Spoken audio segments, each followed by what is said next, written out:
నేను ప్రచారంలో తిరుగుతున్నానండి. ఇక్కడ ఒక అబ్బాయి హ్యాండిక్యాప్, టైపింగ్ అన్ని టాలీ అన్ని నేర్చుకున్నాడు, బీకామ్ కంప్యూటర్స్, హ్యాండిక్యాప్ అనమాట.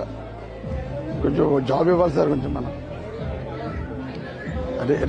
రే పంపనా? మీరు అబ్బాయిని చూడండి. అబ్బాయి అంతా కూడా కష్టపడి పీజీ చేస్తున్నాడు ఇప్పుడు. అబ్బాయి పీజీ సెకండ్ ఇయర్. ఇటువంటి కూడా ఎంకరేజ్ చేయండి సార్ కొంచెం. తిరుగుతున్నాను కదా ప్రచారంలో అన్నాను. నేను వాళ్ళ అమ్మగారు ఉన్నారు, మీ పేరు తల్లి? విజయభారతి అని ఉన్నారు వాళ్ళ అమ్మగారు. మరి రాజమండ్రి దగ్గరే, రాజమండ్రి దగ్గరలో రేసిరిపేటలోనే విజయభారతి గారు. మీ నెంబర్ ఇస్తాను, మీకు చేసి రేపు మార్నింగ్ 10 o'clock తీసుకురమ్మన్నా 11 రమ్మంటారు. ఓకే అండి, మీ నెంబర్ ఇస్తాను ఓకే అండి. ఉంటాను సార్. నమస్తే. నమస్తే. మీ నెంబర్ చెప్తాను, రాసుకోదండి. ఇదిగో ఇలా